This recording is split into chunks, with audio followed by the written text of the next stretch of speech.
Correspondência entre o Evangelho do dia e a obra O Evangelho como me foi revelado, por Maria Valtorta. Sexto domingo do tempo comum, 16 de fevereiro de 2025. Evangelho segundo São Lucas, capítulo 6. Versículos 17 e do 20 ao 26. Naquele tempo, Jesus desceu da montanha com os discípulos e parou num lugar plano.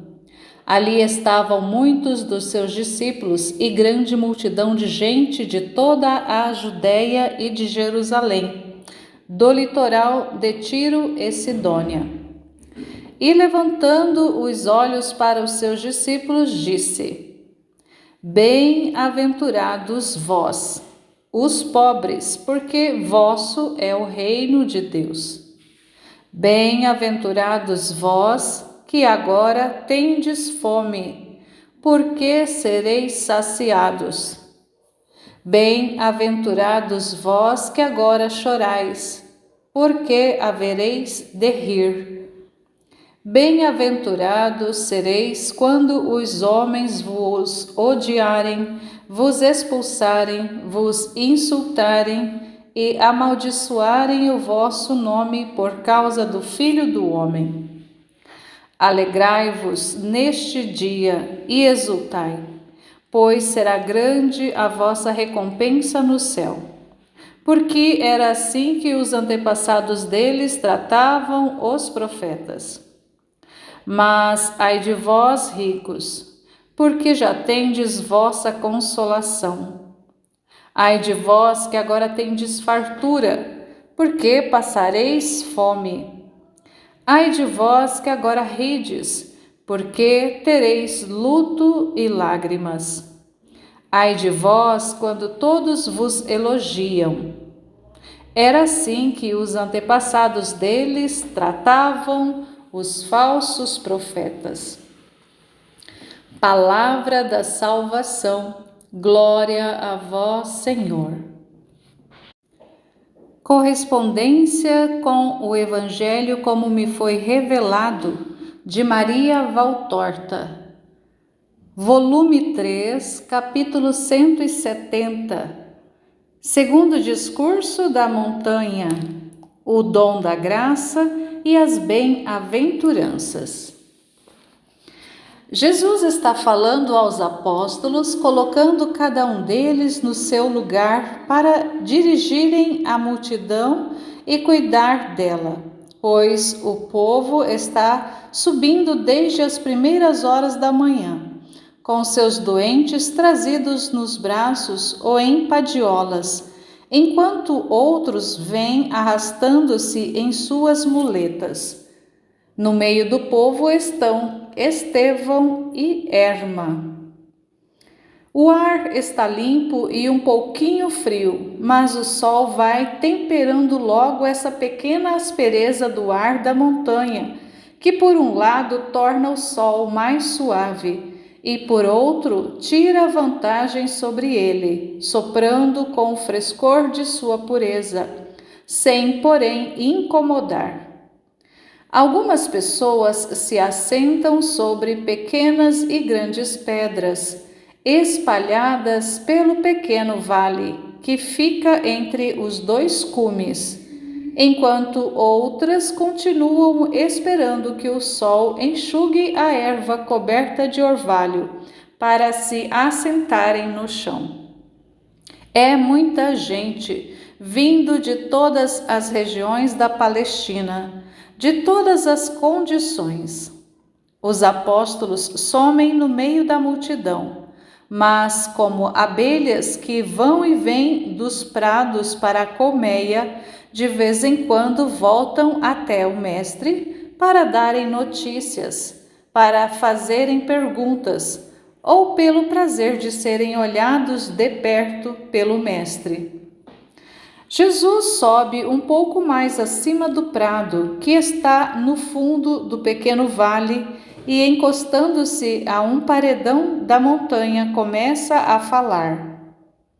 Muitos me têm perguntado durante todos estes anos de pregação: mas tu, que dizes ser o Filho de Deus, dize-nos o que é o céu, o que é o reino, o que é Deus. Nós temos ideias confusas sobre isto. Nós sabemos que existe o céu, com Deus e com os anjos, mas nunca veio ninguém de lá para nos dizer como é. E assim, ele fica fechado aos justos. Perguntaram-me também o que é o reino e o que é Deus. Eu tenho me esforçado para explicar-vos o que é o reino e o que é Deus. Digo que tenho me esforçado não porque seja difícil explicá-lo, mas porque é difícil fazer-vos aceitar a verdade que se choca contra um edifício de ideias acumuladas no decorrer dos séculos, no que diz respeito a Deus, pela sublimidade de sua natureza. Outros ainda me perguntaram: se isto é o reino e isto é Deus, como conquistá-los? Também isso eu procurei explicar-vos incansavelmente, o verdadeiro espírito da lei do Sinai. Quem consegue possuir esse espírito, consegue possuir o céu. Mas, para explicar-vos a lei do Sinai, é preciso fazer ouvir o tom forte do legislador e do seu profeta, os quais prometem bênçãos aos observantes da lei e ameaçam os desobedientes com tremendas penas e maldições. A epifania do Sinai foi terrível, e isso se reflete em toda a lei, refletindo-se em todos os séculos e em todos os espíritos. Mas Deus não é apenas legislador. Deus é Pai, um Pai de imensa bondade. Os vossos espíritos enfraquecidos pelo pecado original, pelas paixões, pelo vosso egoísmo e dos outros, fazendo com que estes vos tornem espíritos irritados e os vossos vos tornem espíritos fechados, não podem elevar-se à contemplação das infinitas perfeições de Deus, e principalmente de sua bondade, porque esta é a virtude que, junto ao amor, menos aparece nos mortais. A bondade, é doce ser bons, sem ódio, sem invejas, nem soberbas. Ter olhos que só olham para amar, e mãos que se estendem em gesto de amor, e lábios que não proferem senão palavras de amor, coração principalmente cheio somente de amor, levando olhos, mãos e lábios a fazerem atos de amor.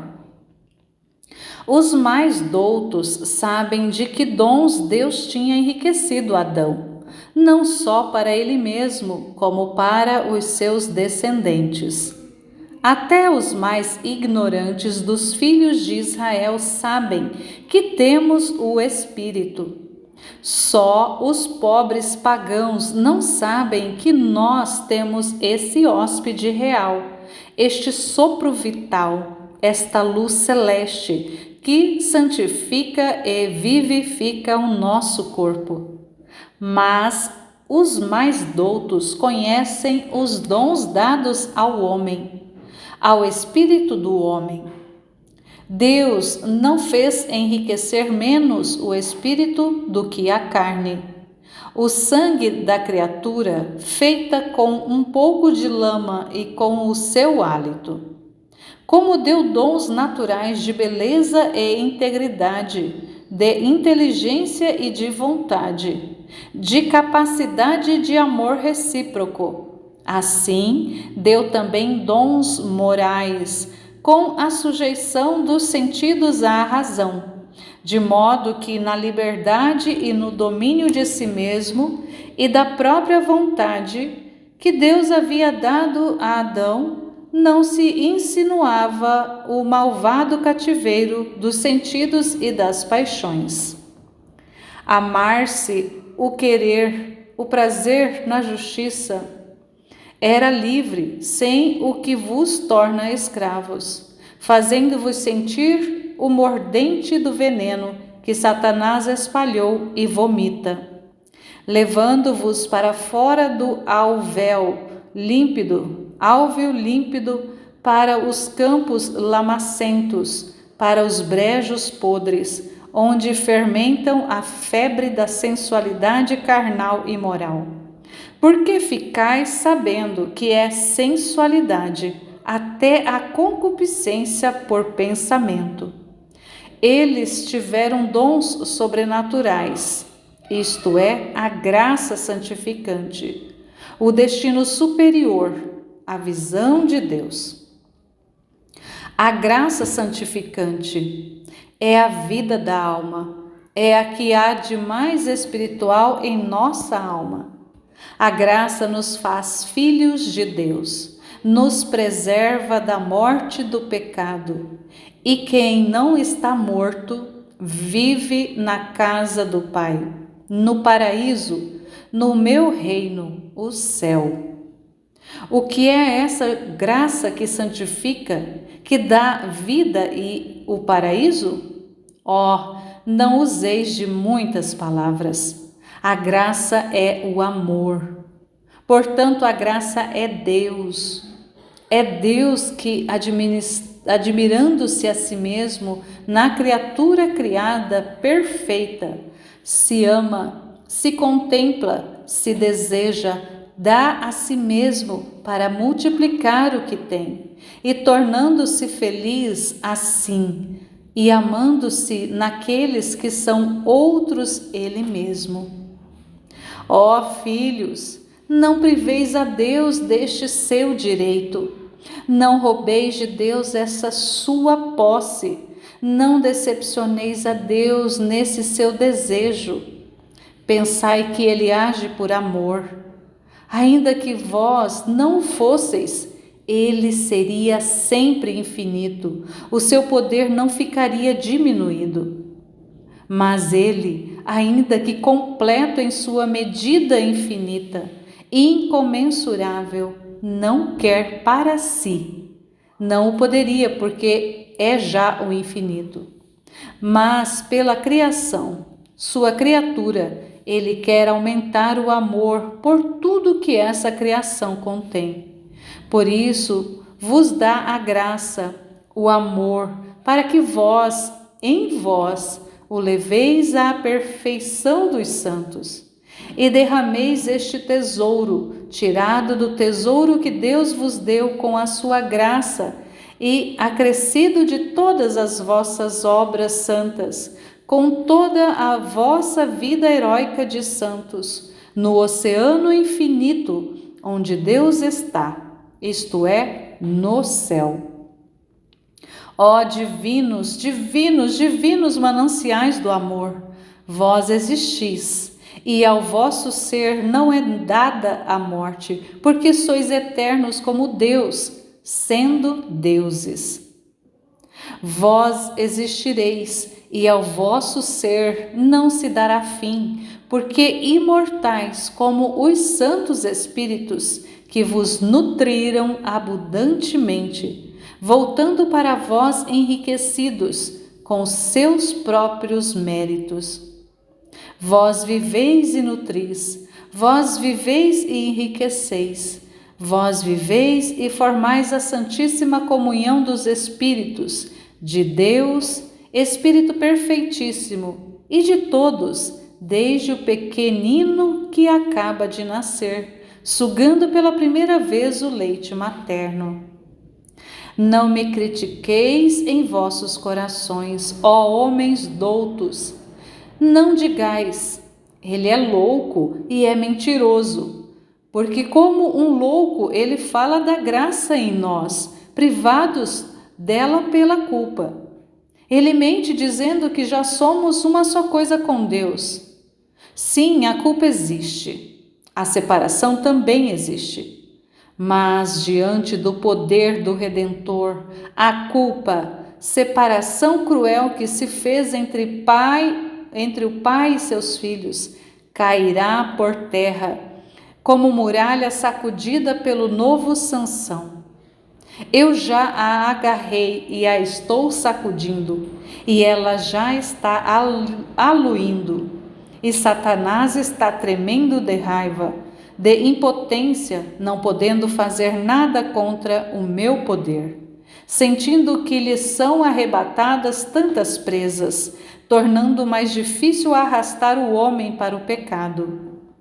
Porque quando eu vos tiver levado ao meu Pai, quando, ao filtrar-se o meu sangue e pela minha dor, fordes limpos e fortificados, tornar-se-á em vós viva, ativa e poderosa a graça, e vós sereis triunfadores, se o quiserdes.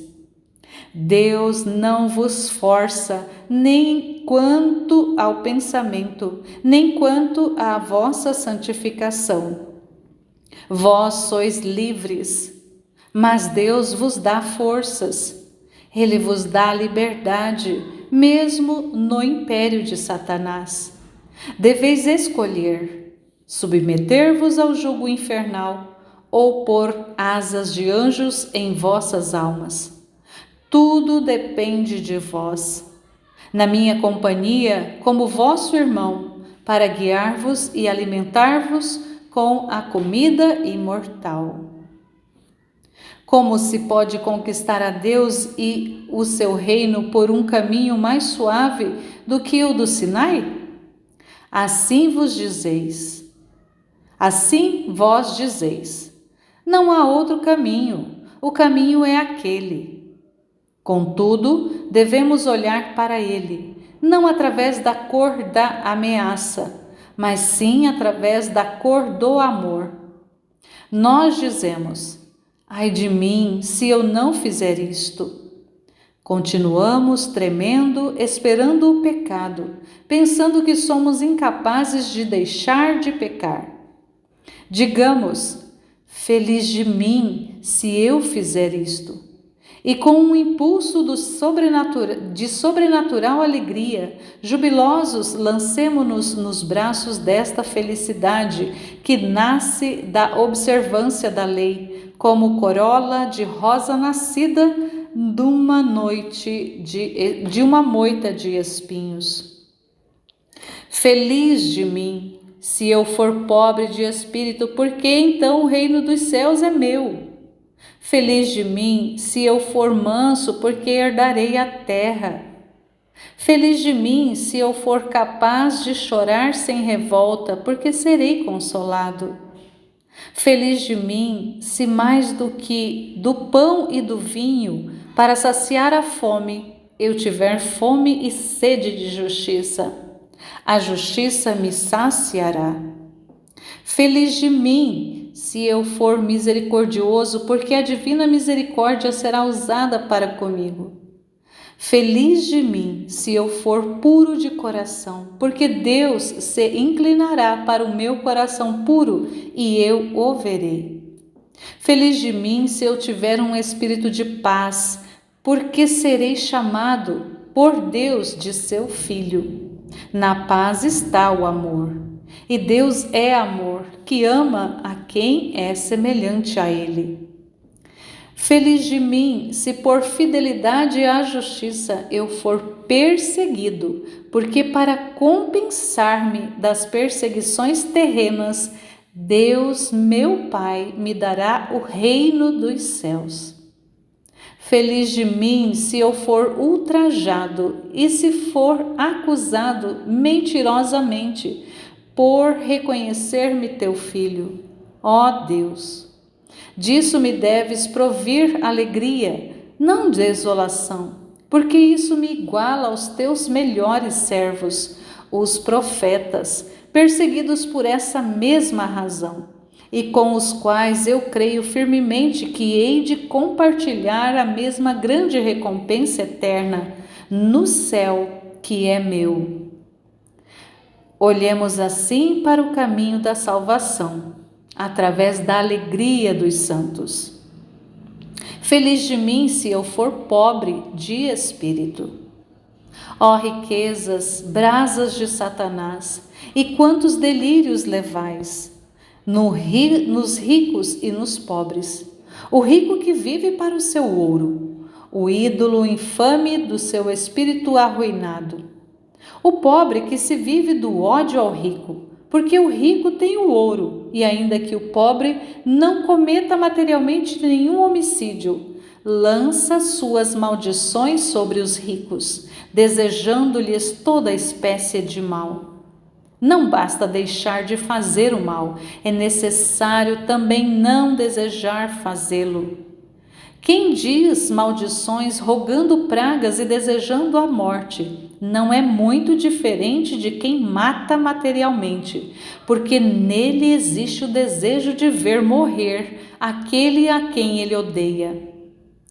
Em verdade, eu vos digo que o desejo não é senão um ato retido, como alguém que já foi concebido no ventre, mas ainda não foi expelido para fora. O desejo mau envenena e corrompe, porque dura mais tempo do que o ato violento e vai mais ao fundo do que o próprio ato. O pobre de espírito, se for rico, não peca por causa do ouro, mas com o seu ouro faz a sua santificação, pois o transforma em amor. Amado e bendito, ele é semelhante às fontes que dão vida nos desertos, doando-se com generosidade, alegres por doarem-se, acalmando os desesperos. Se é pobre, está contente com a sua pobreza e come o seu pão adoçado pela alegria de saber-se livre dos ardores do ouro, e dorme o seu sono livre de pesadelos, levantando-se descansado para o seu tranquilo trabalho, que lhe parece sempre leve, quando é feito sem avidez e sem inveja. As coisas que tornam um homem rico são o ouro para as coisas materiais e os afetos para as coisas morais. Pelo ouro entende-se não só as moedas, mas também as casas, os campos, as joias, os móveis, os rebanhos, tudo, afinal, que faz a vida materialmente rica. Pelas afeições entende-se os laços do sangue e do casamento, as amizades, as riquezas intelectuais, os cargos públicos.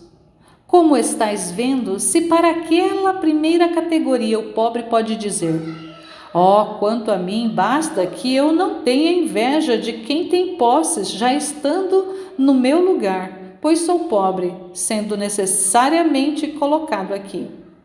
O pobre, a segunda categoria, também o pobre tem que tomar cuidado, porque até o mais miserável dos homens pode tornar-se pecaminosamente rico em espírito. Todo aquele que se afeiçoa demais a alguma coisa, peca. Vós direis: mas então deveremos odiar o bem que Deus nos deu? Se assim for, por que é que ele manda amar o pai, a mãe, a esposa, os filhos, dizendo: amarás ao teu próximo como a ti mesmo? Fazei aqui uma distinção. Devemos amar o pai, a mãe, a esposa e o próximo na medida dada por Deus, como a nós mesmos. Enquanto que Deus deve ser amado sobre todas as coisas, com todo o nosso ser. Não temos que amar a Deus como amamos os mais queridos dos nossos próximos, a mãe, porque nos amamentou, a esposa, porque dorme sobre o nosso peito e cria-nos os filhos. mas sim amar a Deus como todo o nosso ser, isto é, com toda a capacidade de amar que existe no homem. Amor de filho, amor de esposo, amor de amigo. Ó, não vos escandalizeis com o amor de pai. Sim, porque pelas coisas de Deus devemos ter os mesmos cuidados que um pai tem para com os seus filhos, para os quais guarda com amor os bens, fazendo-os aumentar, e se ocupa e se preocupa com o seu crescimento físico e cultural, e com o seu bom êxito nos negócios do mundo. O amor não é um mal, nem deve tornar-se um mal. As graças que Deus nos concede não são um mal, nem devem tornar-se um mal. Elas são amor. Por amor nos foram dadas. É preciso usar com amor estas riquezas que Deus nos concede, tanto em afetos como em bens. Somente quem não faz delas os seus ídolos, mas meio para servir Deus em santidade, mostrando não ter um apego pecaminoso a elas. Procura, pois, a santa pobreza do espírito, que se despoja de tudo para ficar mais livre, a fim de conquistar a Deus Santo, que é a suprema riqueza. Conquistar a Deus quer dizer ter o reino dos céus. Feliz serei eu se for manso. Isto pode parecer estar em contraste com os exemplos que vemos na vida de cada dia. Os que não são mansos é que parecem triunfar nas famílias, nas cidades, nas nações. Mas será mesmo um verdadeiro triunfo deles? Não. É o medo que aparentemente inclina os subjugados diante do déspota. Mas isso não é mais do que um véu colocado sobre a efervescência da revolta contra o tirano. Os iracundos e prepotentes não possuem os corações de seus familiares, ou dos concidadãos, ou de seus súditos. Os mestres do eu disse e está dito não conquistam inteligências e espíritos para as suas doutrinas. Eles criam apenas autodidatas que vivem buscando e rebuscando uma chave capaz de abrir as portas fechadas de uma sabedoria e de uma ciência justamente oposta à que lhes está sendo imposta. Os sacerdotes que não se entregam à conquista dos espíritos com doçura, paciência, humildade, amor, não estão levando almas para Deus, mas parecem uns guerreiros armados que se lançam a um assalto feroz, avançando impetuosamente e com intransigência contra as almas. Ó pobres almas! Se elas fossem santas, não teriam necessidade de vós, sacerdotes, para chegarem à luz, pois já a teriam consigo. Se fossem justos, não teriam necessidade de vós, juízes, para serem contidos pelo freio da justiça, pois já a teriam em si. Se fossem sãos, não precisariam de quem os curasse. Por isso, sede mansos. Não façais que as almas fujam espavoridas, mas atraí-as com amor, porque a mansidão é amor, assim como é a pobreza de espírito. Se assim fordes, conquistareis a terra, levando para Deus o lugar que era de Satanás, porque a vossa mansidão, que além de ser amor, é também humildade, vence o ódio e a soberba, matando nos ânimos o rei abjeto da soberba e do ódio. E então o mundo será vosso, isto é, de Deus, pois sereis justos ao reconhecerdes Deus como o Senhor absoluto da criação, ao qual há de ser dado todo o louvor, e entregue tudo o que é seu. Feliz serei eu, se souber chorar sem revoltar-me. A dor está sobre a terra. A dor arranca lágrimas ao homem. Antes não existia a dor, mas o homem a colocou sobre a terra e, por uma depravação de sua inteligência, esforça-se por descobrir um modo de aumentá-la sempre, de todos os modos. Além das doenças e das desventuras provindas de raios, de tempestades, de avalanches, de terremotos, eis que o homem, para sofrer, mas principalmente para fazer sofrer, pois gostaríamos somente que os outros sofressem por meios estudados por nós para fazer sofrer. Eis então que o homem inventa armas mortíferas, sempre mais tremendas, e danos morais cada vez mais astuciosos. Quantas lágrimas o homem faz o outro derramar, por instigação do seu rei oculto, que é Satanás. Pois bem, em verdade eu vos digo que essas lágrimas não o diminuem, mas levam o homem à perfeição.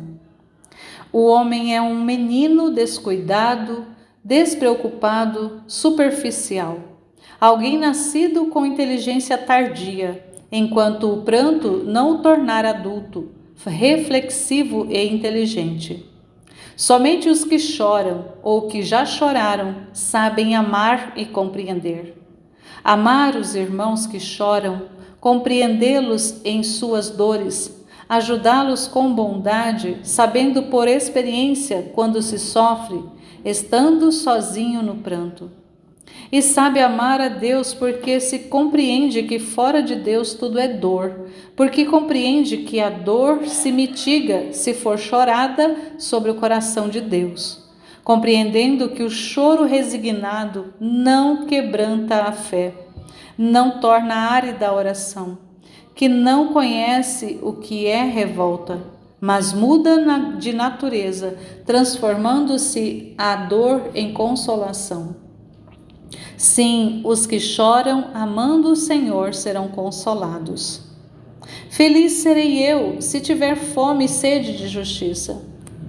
Desde o momento em que nasce até o momento em que morre, o homem se inclina avidamente para o alimento. Ele abre a boca quando nasce para agarrar o bico do seio. Abre os lábios para engolir algum sustento, numa aflição de agonia. Trabalha para se alimentar. Ele faz da terra um enorme mamilo, do qual suga insaciável aquilo que morre. Mas que é o homem? Um animal? Não, é o Filho de Deus. Ele está aqui no exílio por poucos ou muitos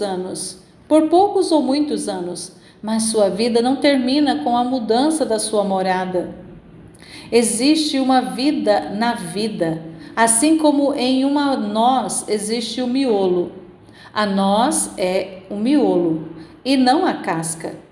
Se semeardes uma casca de noz, nada nasce. Mas se semeardes a casca com sua polpa, nascerá uma grande árvore. Assim é o homem. Não é a carne que se torna imortal, é a alma. Ela é nutrida para alcançar a imortalidade, onde por amor elevará também a carne na feliz ressurreição. O alimento da alma é a sabedoria e a justiça. Como num alimento líquido, elas são absorvidas, fortalecendo a alma. E quanto mais se prova delas, mais cresce a santa avidez de possuir a sabedoria e de conhecer a justiça. Contudo, há de chegar um dia no qual a alma insaciável nesta santa fome ficará saciada. Chegará esse dia. Deus se dará ao seu filho e o apertará diretamente ao seu seio. E o filho, nascido para o paraíso, se saciará da mãe admirável, que é o próprio Deus, não sabendo mais o que é fome, mas repousando feliz sobre o seio divino. Nenhuma ciência humana iguala esta ciência divina. A curiosidade da mente pode ser satisfeita, mas não a necessidade do espírito. Pelo contrário, na diversidade dos sabores, o espírito sente desgosto, vira a boca para longe do amargo mamilo, preferindo passar fome e encher-se com um alimento que não tenha vindo de Deus. Não tenhais medo, ó sedentos e famintos de Deus. Sejais fiéis e sereis saciados por aquele que vos ama. Feliz serei eu se for misericordioso. Quem é entre os homens o que pode dizer: eu não preciso de misericórdia? Ninguém. Pois bem, se até na antiga lei está dito: olho por olho e dente por dente, por que não se pode dizer na nova lei: quem for misericordioso encontrará misericórdia? Todos precisam de perdão. Pois bem, não é a fórmula e a forma de um rito, figuras externas concedidas por causa da opaca mentalidade humana. Ela não obtém o perdão. É o rito interno do amor, isto é, o rito da misericórdia. Porque se for imposto o sacrifício de um bode ou de um cordeiro e a oferta de algumas moedas, isto foi feito porque na base de todo o mal se encontram duas riquezas, a avidez e a soberba. A avidez é punida com a despesa para aquisição da oferta e a soberba com a evidente confissão do rito. Eu celebro este sacrifício porque pequei. Também se fez isso para percorrer os tempos e os sinais dos tempos. No sangue que se espalha está a figura do sangue que vai ser derramado para cancelar os pecados dos homens. Feliz, pois, aquele que sabe ser misericordioso com os famintos, com os nus, com os que não têm casa, com os maiores miseráveis, que possuem mau caráter, fazendo-os sofrer e também os que com ele convivem. Tende misericórdia, perdoai, compadecei-vos, socorrei, instruí, amparai. Não vos fecheis em uma torre de cristal, dizendo: eu sou puro e não desço no meio dos pecadores. Não digais: eu sou rico e feliz e não quero ouvir falar das misérias dos outros. Tomai cuidado, porque mais depressa do que a fumaça que se dissipa no ar por algum forte vento, pode desvanecer-se também a vossa riqueza, a vossa saúde, o vosso bem-estar familiar. E lembrai-vos de que o cristal serve de lente, e aquilo que, ao misturar com a multidão, poderia passar inobservado, se vos colocardes numa torre de cristal, sozinhos, separados, recebendo luz de todos os lados, não podeis mais conservar escondido. Misericórdia também para levar a termo um sacrifício de expiação secreto e contínuo, com ele obter misericórdia. Feliz de mim, se eu for puro de coração. Deus é pureza. O paraíso é um reino de pureza. Nada de impuro pode entrar no céu, onde está Deus. Por isso, se fordes impuros, não podereis entrar no reino de Deus. Mas que alegria, uma alegria antecipada concedida pelo Pai aos filhos. Quem é puro já tem, nesta terra, um começo do céu, porque Deus se inclina para o puro, e o homem vê o seu Deus nesta terra. Ele não conhece o sabor dos amores humanos, mas experimenta até ao êxtase o sabor do amor divino, podendo dizer: eu estou contigo e tu estás em mim. Por isso eu te possuo e conheço como esposo amabilíssimo de minha alma. Crede-me, quem possui a Deus realiza também em si mudanças substanciais inexplicáveis, fazendo-o santo, sábio, forte. Sobre seus lábios sobre seus lábios florescem palavras e seus atos assumem poderes que não são da criatura, mas de Deus que vive nela. O que é a vida daquele que vê a Deus? É felicidade. E quereríeis privar-vos de tão grande dom por causa de fétidas impurezas? Feliz serei eu se tiver um espírito de paz. A paz é uma das características de Deus. Deus está na paz, porque a paz é amor, enquanto que a guerra é ódio. Satanás é ódio. Deus é paz. Ninguém pode se dizer filho de Deus e nem pode Deus dizer que um homem será seu filho se este tiver um espírito irascível, sempre pronto a desencadear tempestades.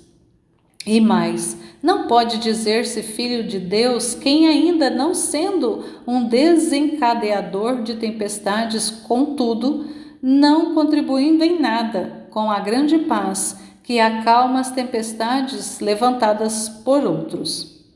Quem é pacífico difunde a paz, mesmo sem falar nada. Senhor de si, ouso dizer até Senhor de Deus. Ele o leva como uma lâmpada leva a sua luz, como um turíbulo que sai soltando os seus perfumes, como um odre que transporta o seu líquido. E brilha a luz das névoas fumegantes dos rancores, purifica o ar das invejas, se acalmam as ondas enfurecidas das contendas, por meio deste óleo suave, que é o Espírito de paz, que emana dos filhos de Deus. Fazei que os homens venham a chamar-vos com este nome. Feliz de mim, se eu for perseguido por amor da justiça. O homem é tão endemoniado que odeia o bem onde quer que se encontre, que odeia quem é bom, como se, sendo bom, mesmo calado, o acuse e censure. De fato, a bondade de alguém evidencia ainda mais a maldade do malvado. De fato, a fé de quem verdadeiramente crê faz que apareça mais viva a hipocrisia do que só finge crer. Na verdade, não pode deixar de ser odiado pelos injustos quem, com seu modo de viver, é uma testemunha constante da justiça. Então acontece que o mal se enfurece contra os amigos da justiça. Também aqui acontece como nas guerras. O homem progride na arte satânica de perseguir, muito mais do que na arte santa de amar. Mas só pode perseguir quem tem vida curta, pois o eterno que existe no homem escapa da armadilha, adquirindo pela perseguição uma vitalidade ainda mais vigorosa. A vida foge das feridas que abrem as veias ou dos sofrimentos que consomem o perseguido.